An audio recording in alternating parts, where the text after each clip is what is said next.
Voltamos com o Folha no Ar, primeira edição, só para fazer uma lembrança.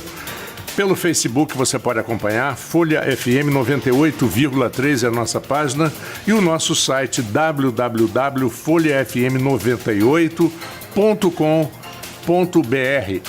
Tem uma mensagem ali que eu queria dar uma olhada, uma mensagem para você, André, do Acácio Siqueira Mota. Ele dá os parabéns pelo seu excelente trabalho à frente da Secretaria de Gestão e da Prev Campos. Agradecer ao Acácio aí.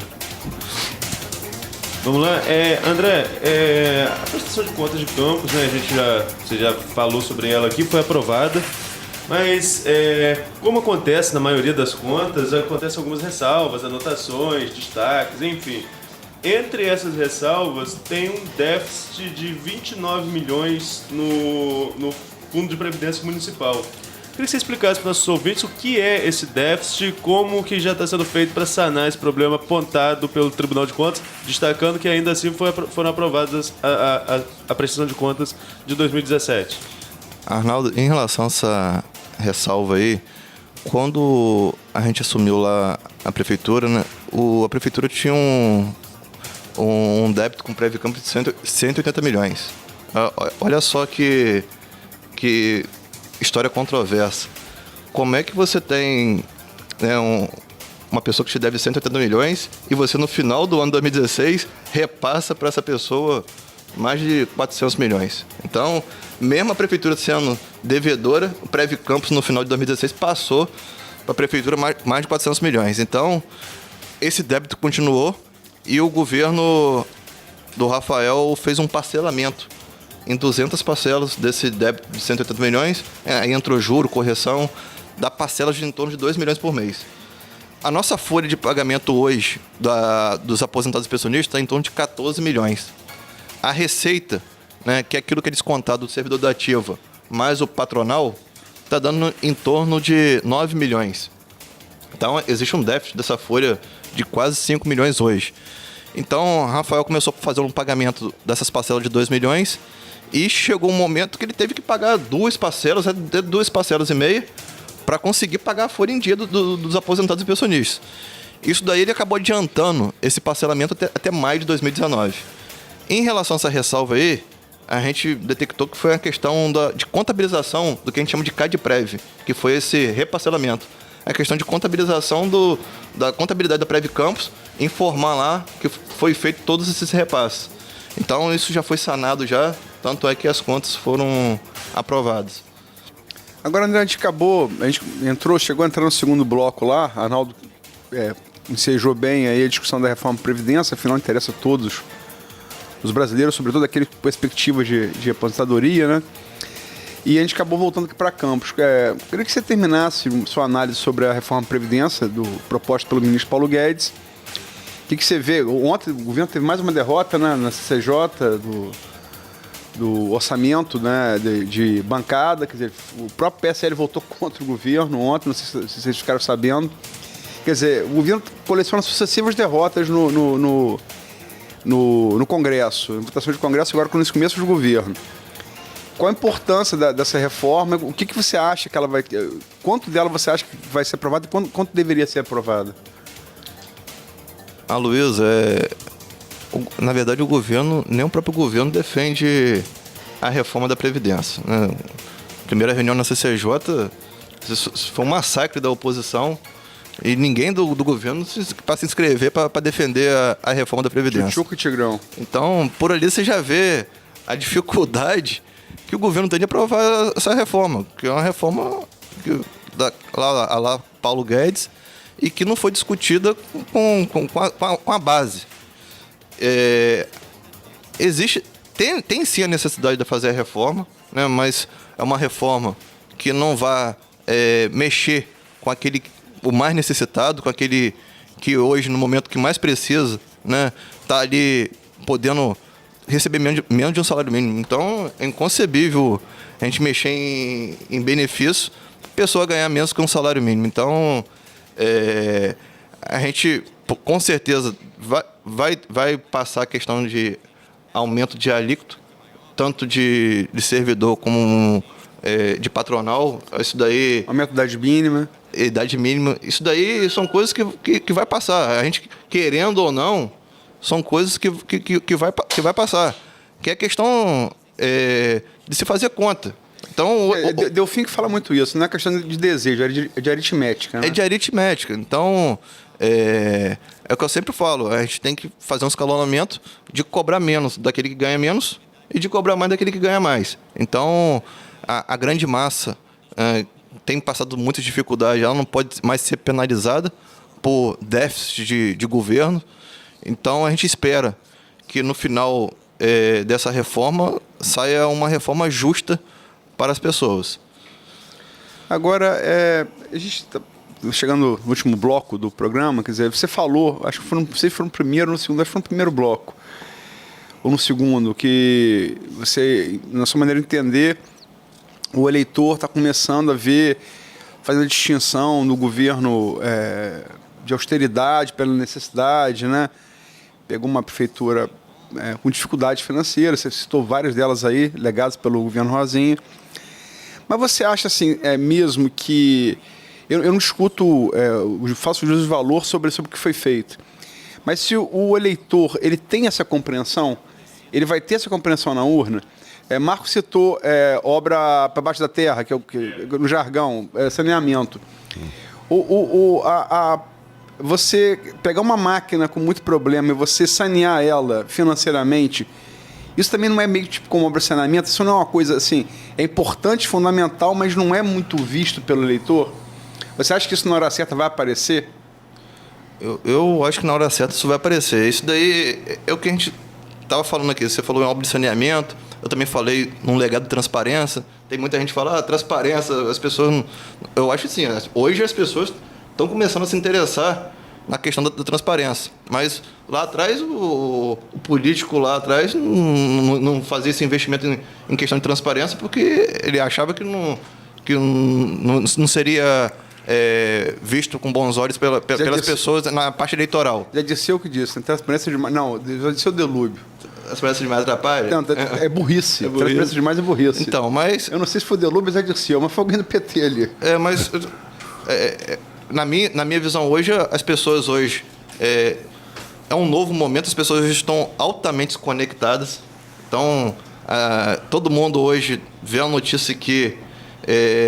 e já começa a gerar as suas opiniões. Hoje está massificando essa questão de rede social e eu não tenho dúvida. Hoje o senso crítico da população está muito maior. Está muito maior. Ele vai cobrar muito mais a responsabilidade dos governantes. Porque ele está vendo para onde... Qual o caminho que nós temos? O caminho que nós temos, se não tiver responsabilidade, é insolvência do município. O pessoal acha que o município nunca vai quebrar. Vai quebrar sim. Se não tiver responsabilidade, vai quebrar. Acharam que nunca...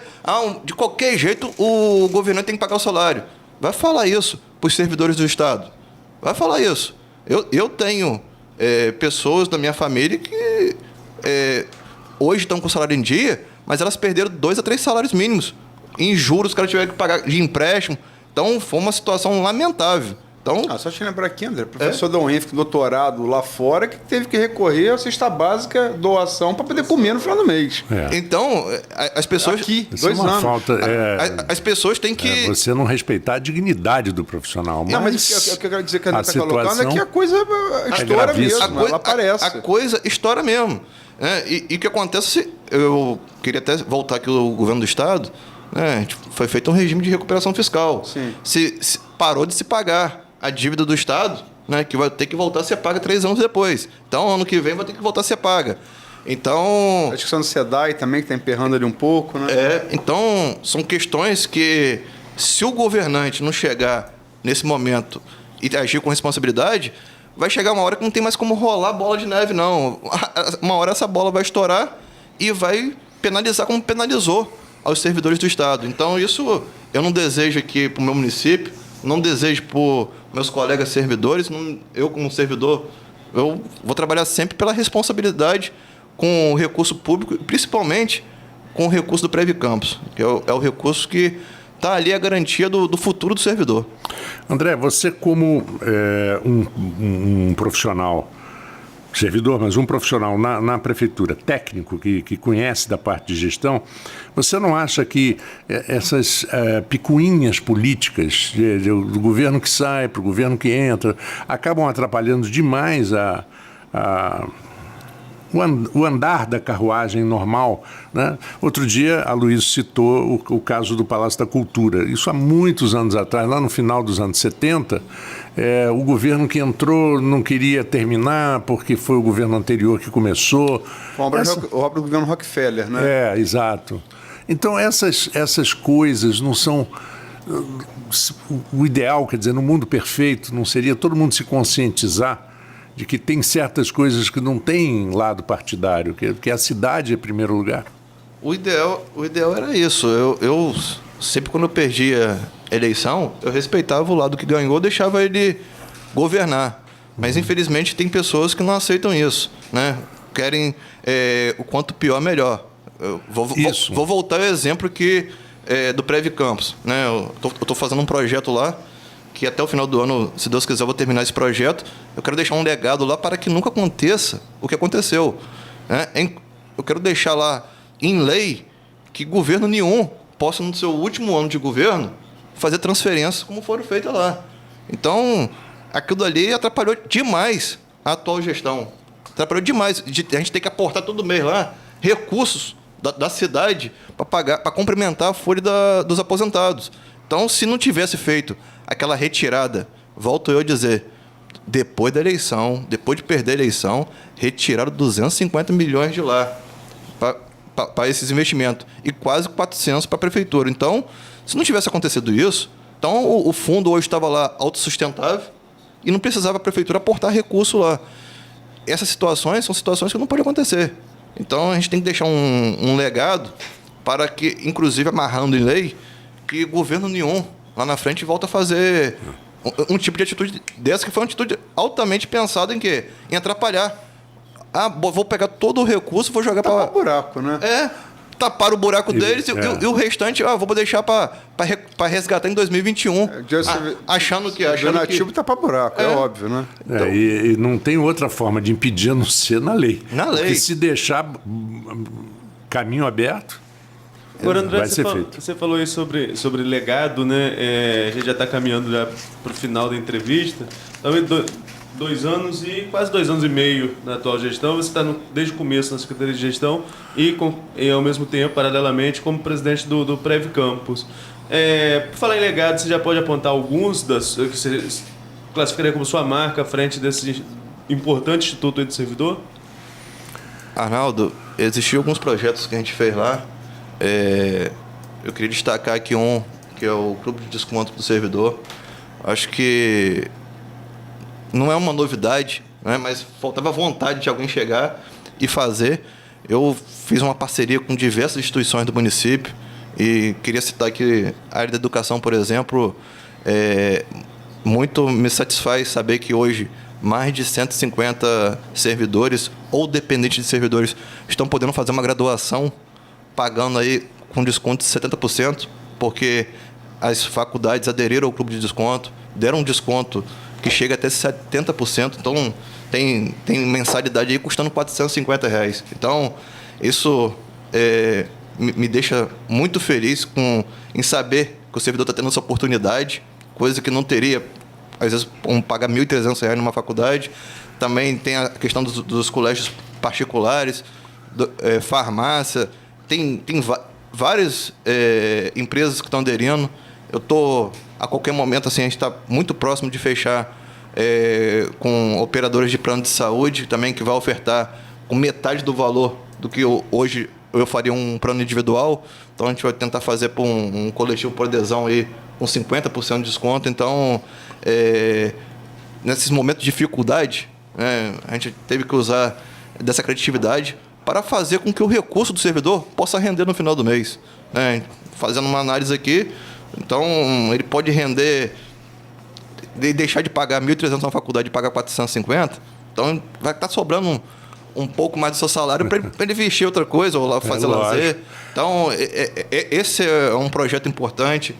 É o projeto também um legado que eu falo, o legado de transparência. A gente tem que deixar tudo de forma transparente para governo nenhum voltar a fazer o que foi feito. Acho que depois que a gente deixa essa marca de transparência, acho que qualquer um que vier a suceder a gente aí não vai ter a coragem, né? E nós, servidores, temos que cobrar disso. Nós, servidores, temos que deixar de estar na nossa zona de conforto e estar ali cobrando a transparência, cobrando a boa aplicação do recurso público. Então, é um legado que eu vejo também que a gente deixa lá, não só como Secretaria de Gestão, mas também como Prefeitura em geral. Tanto é que o prefeito recebeu os prêmios aí em relação à transparência. Mas tem outros projetos da Prefeitura também. Eu sempre falo, no momento desse de crise, é muito difícil ter uma grande obra. Você pode ver que em 2017, 2018 não teve recurso para fazer investimentos. A Folha consumiu mais de 50% e o restante do recurso é carimbado direto, entendeu? Então, uma grande obra, né, é muito difícil nesse momento deixar como legado. Mas existem outros legados, que eu falo do legado da transparência. Um legado que eu tive até no sábado agora é a questão da inclusão das pessoas especiais. Eu falo isso assim... Você se referiu ao Paraesporte? Paraesporte. Eu falo muito isso bonito porque isso. Eu tenho uma sobrinha especial. Eu sempre levei ela no Rio de Janeiro, tanto no Sara Kubitschek como no Hospital da Criança, na Vila Valqueire. E via nessas instituições públicas, né, um bom atendimento. Eu quero isso aqui no município. E aí eu não posso deixar de dar os parabéns ao meu amigo Rafael Twin, que trouxe esse projeto para cá. Hoje tem mais de 1.000 crianças. São crianças que às vezes ficavam em casa, não tinha uma atividade para fazer, ficava lá. Hoje a mãe vai lá no Paraesporte e vê a emoção daquelas crianças, daqueles jovens.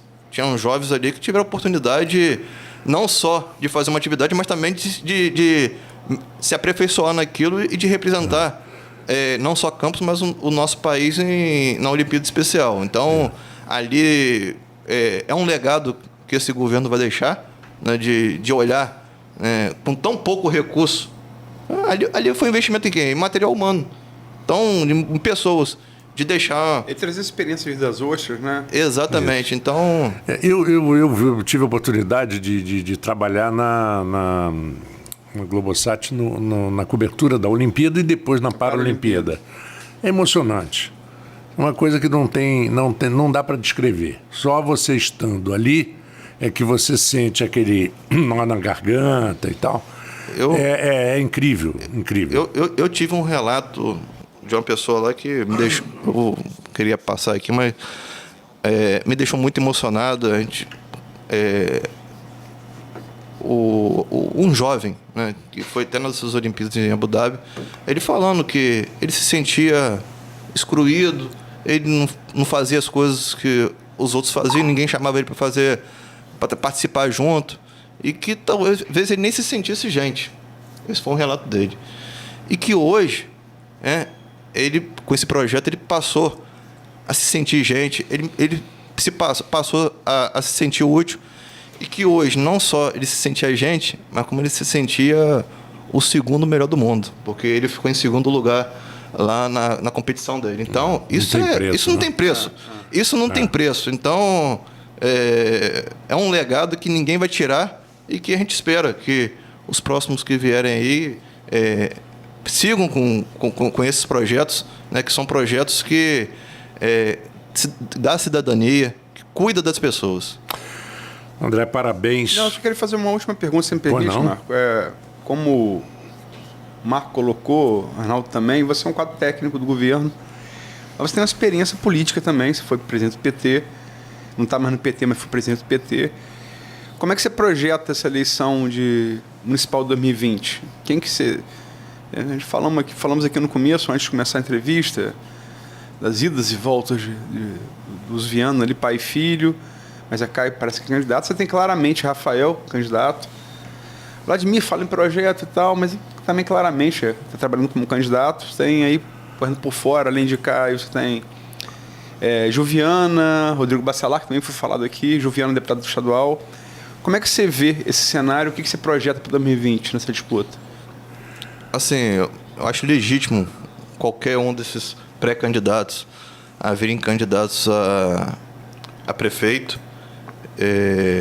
Em relação ao Rafael, ele teve dois anos de momentos de arrumar a casa, onde ele não pensou na parte política, então ele se sacrificou politicamente, isso ele cansa de falar aí.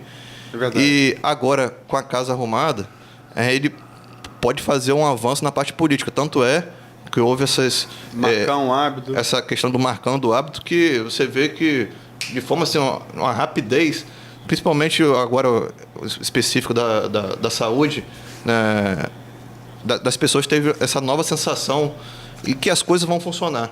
Então, hoje, o retrato que a gente tinha lá em novembro do ano passado era um. O retrato de março já é outro. O retrato daqui a 6 meses vai ser outro. E eu não tenho dúvida que em março do ano que vem, que é quando a gente vai começar mesmo a funilar, vai ser um outro retrato em relação ao governo. Em relação às outras candidaturas, tenho amizade aí com o Rodrigo, de infância. Passei também a ter amizade com o Gil. Eles têm que... legítimo a pretensão deles, mas eu acho que existe um exemplo aí na eleição passada, o exemplo do... que às vezes a pessoa está no mandato, acha que não vou perder nada, vou continuar sendo deputado, mas às vezes com o resultado eleitoral pode perder muito, porque a eleição não são só 2 resultados, não é só vitória e derrota. Existe muita gente que ganha uma eleição eleitoralmente, mas perde muito politicamente. Um exemplo está aí Clarissa Garotinho, que para mim foi a maior derrotada do pleito eleitoral. Não adianta nada você ter um mandato, mas agora com a votação 10 vezes menor.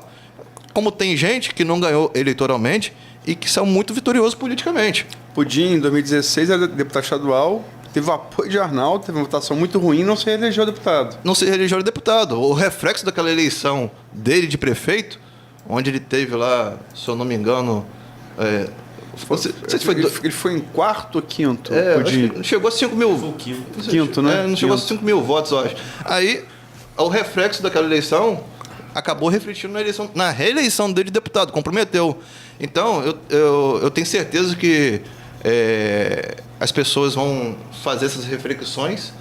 E em relação ao Vladimir, eu acho que o próprio pai dele ainda não sinalizou para ele que é realmente quem controla ali aquele grupo político. Nada vai acontecer ali... Você acha que controla ainda? Controla ainda. Nada vai acontecer ali sem a determinação do ex-governador. Então, ele vai insistir na pré-candidatura de Rosinha, que está inelegível. Até para mobilizar, né? Até para mobilizar, manter uma esperança de um grupo, né, que está aí a servo. E vai espichar isso até o final. Então, não tem dúvida nenhuma disso.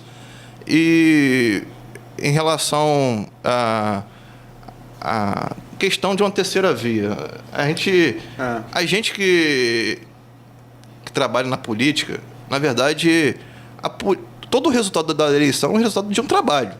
Então, o cara que não está trabalhando na política aqui o dia a dia, não está todo dia aqui, que não faz política do dia a dia indo na população, indo na comunidade, ele não vai ter o resultado que ele espera. Então, a gente chegou até aqui por muito trabalho. Morar na cidade sem véspera da eleição não dá não, né? Nós ficamos 4 anos... Não dá.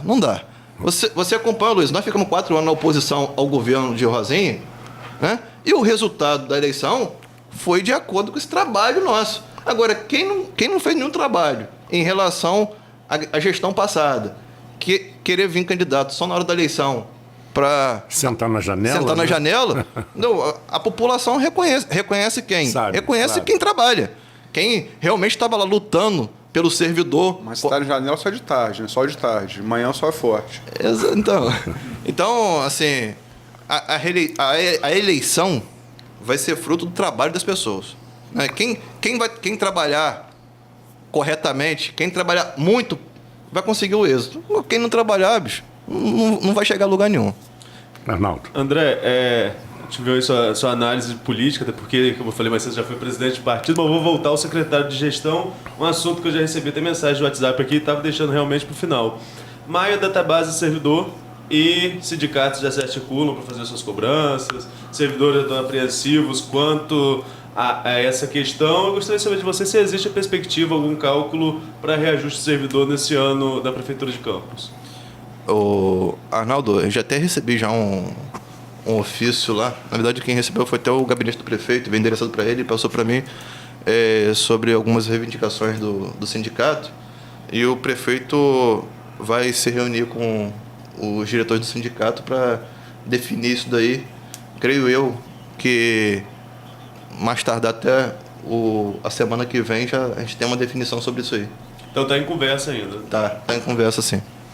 Bom, 8h37. Agora sim, muito obrigado, André Oliveira, secretário de Gestão Municipal. Parabéns pelo seu trabalho. Vote sempre, as portas estão abertas. Nós faremos um pequeno intervalo agora e voltaremos, eu, Aloysio e Arnaldo, com um fechamento aí do programa. Um abraço para você e obrigado por ter vindo. Eu que agradeço a oportunidade. Vamos seguindo então, já voltamos com Folha no Ar. Folha FM.